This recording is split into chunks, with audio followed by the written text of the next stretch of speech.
Hello everyone and welcome to the Red Men TV. Yes, this is the Player Rankings podcast. After Burnley 0, Liverpool 1, the Reds, or in this case the Greens, doing it in the injury time again thanks to Mohamed Salah's late penalty taking the Reds. 4 wins out of 4 in the Premier League. I'm Ste, joined by Paul Machin for this one. But we are merely the vessels that carry your message on this show. This is all about your ratings and your rankings for the Reds in the game today.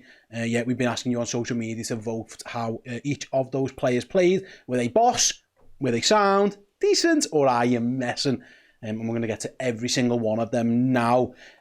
We're going to start the show by talking about Liverpool's ultimate match winner, Mohamed Salah. And listen, we've only been doing this show relatively short amount of time in this format.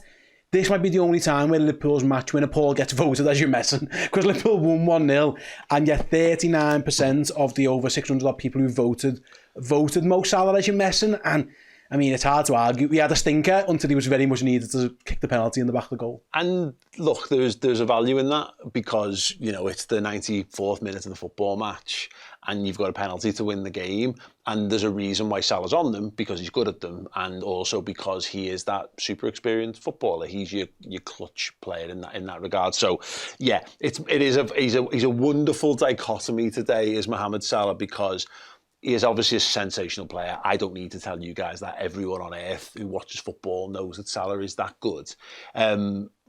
But he's had a bad game. He's had a bad all-round game. He's struggled this season.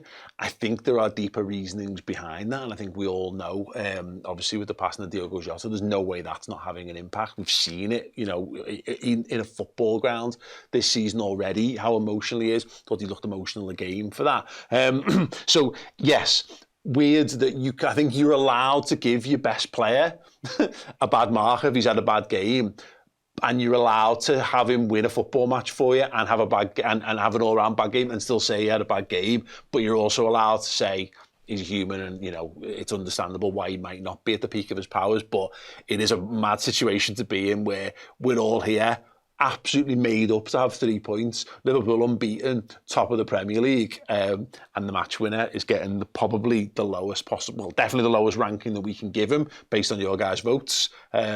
But yeah, I'm interested to see if everyone who's watching feels the same way. Are you in agreement with that, Steve? Yeah, I think he was poor. The penalty, I mean, I must admit, I was nervous about the penalty. I haven't seen what he's done in pre-season, but who am I to doubt Mo Salah? The thing that annoyed me most, actually, I don't mind. Sometimes, again, players can have bad games and it happens and whatever. If they're trying for example, Vert give the ball away a lot, Paul, but I think he was trying the right things more often than not.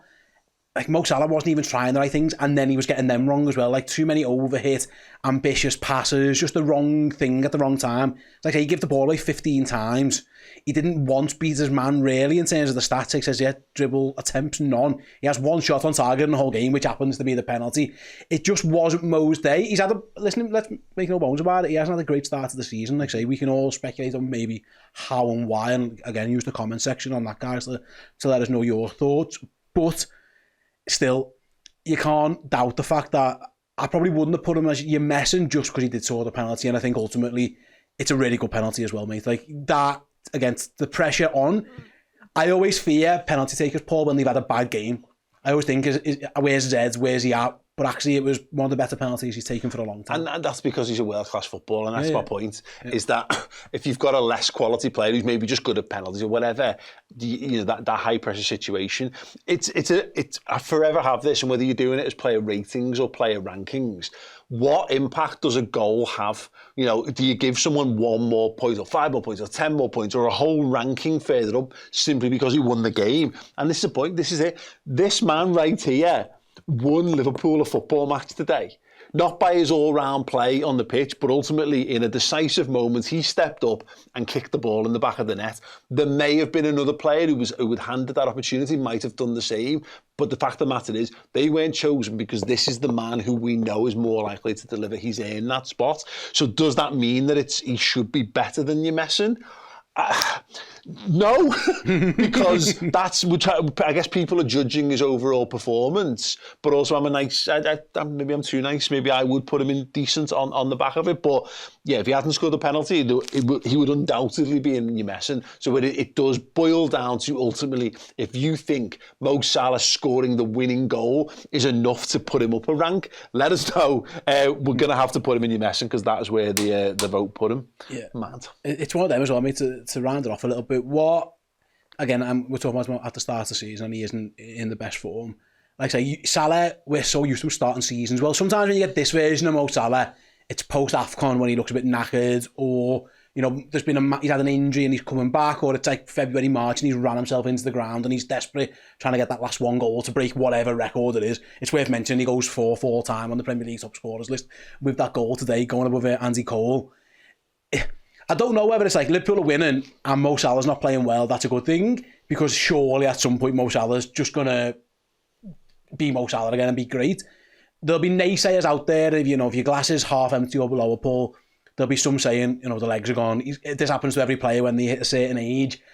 I don't think it's that, but it feels more to me like I say, decision making. Maybe he doesn't know the players around him. He's getting used to all that kind of stuff, building up relationships. But again, sometimes you've got to call a spade and say he's been a little bit underwhelming so far. Mo Salah is surrounded by players that he doesn't play with normally. Now, Szoboszlai's there, but he's not used to Szoboszlai playing right back. Even when Bradley's coming in, it's not like Bradley's got a long and storied career with Salah on the right-hand side. It's Trent, that's who he's played with. Gomez, he's played a lot with Gomez on that right-hand side. He's played with Szoboszlai as a right attacking midfielder, but he's not really playing there so much. And even when he was moved there in the second half, he was floating around and him and Wirtz were interchanging a fair amount as well. Then the guys nearest to him, he's had Darwin Núñez, who always looked to work in Mo Salah and get Mo Salah close to him. That's not there. Ekitike wants to go over the other side. So Salah's more isolated, I think he's ever been. So I do think that's having an impact. And look, ultimately, I would say, and I can't know, and none of us will know because we're not in his head, the psychological thing. I just think you can see it on him. He's in his own head a lot. And because he should be, he's always great when he's had a proper summer off. So even if his legs are on the way, it doesn't explain this, because he should be fit and fresh and doing better than he is. So yeah, I think there's more to it. Hopefully there's more to come. And I think it's worth mentioning, because I know what the comment section is going to be like. These aren't excuses. We're just trying to find reasons, perhaps, why Mo still isn't at his level. If you just look at the goals and assists this season, he's actually doing all right.